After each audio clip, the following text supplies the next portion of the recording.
Perkenalkan, kami dari kelompok 2 akan menjelaskan tentang materi kami, yaitu komunikasi dan negosiasi. Perkenalkan, saya Atika Fadila dan teman saya Hanum Fadila Margareta. Kami dari Prodi Pendidikan Ekonomi. Berikut penjelasan dari kami. Yang pertama adalah pengertian komunikasi. Komunikasi adalah proses penyampaian pesan atau informasi dari satu pihak ke pihak lainnya sehingga pesan yang dimaksud dapat dipahami. Komunikasi bisa dilakukan secara lisan atau nonverbal, yaitu melalui media massa. Tujuan dari komunikasi adalah untuk mencapai kebersamaan dan membangun hubungan antara individu atau kelompok. Lalu selanjutnya ada pengertian negosiasi. Negosiasi adalah bentuk interaksi yang dilakukan untuk mencapai suatu kesepakatan. Negosiasi biasa dilakukan di antara dua pihak atau lebih dengan kepentingan yang saling bertentangan dan kehendak untuk memecahkan masalah yang dihadapinya bersama. Pada beberapa kasus, negosiasi melibatkan 3 orang. Adanya pihak ketiga disebut sebagai negosiator. Negosiator ini berperan sebagai penengah bagi pihak yang melakukan negosiasi, dan biasanya memiliki keahlian dalam negosiasi serta etika bisnis yang baik. Lalu setelah itu, tujuan komunikasi yaitu menyampaikan informasi dari satu individu ke individu lain atau dari satu kelompok ke kelompok lain, merubah cara pandang, persepsi atau pola pikir, dan perilaku dari suatu individu atau kelompok, dan memberikan umpan balik positif dan informasi yang sudah disampaikan. Lalu ada tujuan negosiasi. Tujuan diadakannya negosiasi yaitu untuk mencapai kesepakatan bersama yang memiliki kesamaan persepsi, pengertian, dan persetujuan, mencapai penyelesaian atau jalan keluar dari masalah yang ada, mencapai kondisi yang saling menguntungkan sehingga tidak ada yang merasa dirugikan. Unsur-unsur komunikasi yaitu meliputi 5W1H. Yang pertama siapa, yaitu komunikator atau sumber pengirim atau sumber informasi atau seseorang yang memberikan informasi pertama. Lalu apa pesan yang disampaikan dari informasi tersebut. Kemudian di mana, di media massakah atau melalui langsung.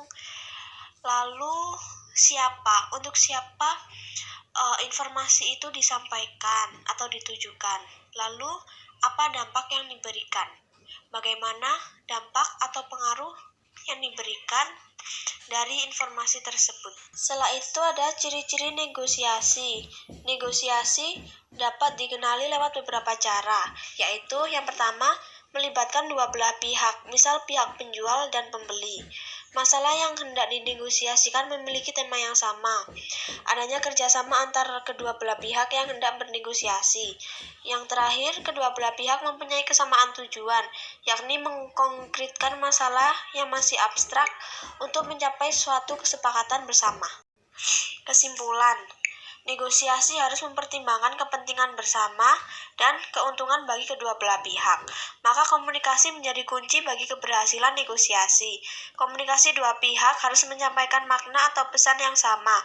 Komunikasi dan pengambilan keputusan adalah elemen penting dalam negosiasi. Negosiator yang baik harus mampu berkomunikasi dengan kejelasan, akurasi, dan persuasi. Tujuan negosiasi adalah saling pengertian.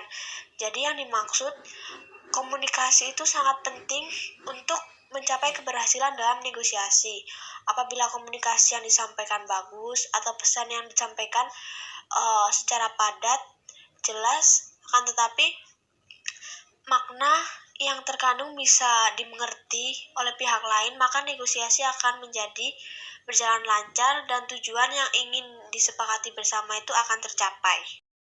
Untuk saran, yaitu sebuah komunikasi yang efektif juga sangat penting dalam kesepakatan bisnis misalnya. Karena itu, sebaiknya sebelum memulai negosiasi harus mengetahui beberapa strategi membangun komunikasi yang efektif untuk mencapai tujuan bersama. Di antaranya, yang pertama, komunikasikanlah secara tepat dan jelas. Yang kedua, perhatikan bahasa tubuh yang digunakan. Yang ketiga, perhatikan nada suara selama berbicara. Lalu yang terakhir, selalu menghargai dan dengarkan pendapat bicara dengan baik. Sekian penjelasan dari kelompok kami. Apabila ada kurang lebih atau salah katanya, kami mohon maaf. Wassalamualaikum warahmatullahi wabarakatuh. Terima kasih. Yang terakhir, jangan lupa sahabat-sahabat sekalian like, comment, share, serta subscribe-nya karena bagaimanapun semuanya sangat kami butuhkan. Bye-bye.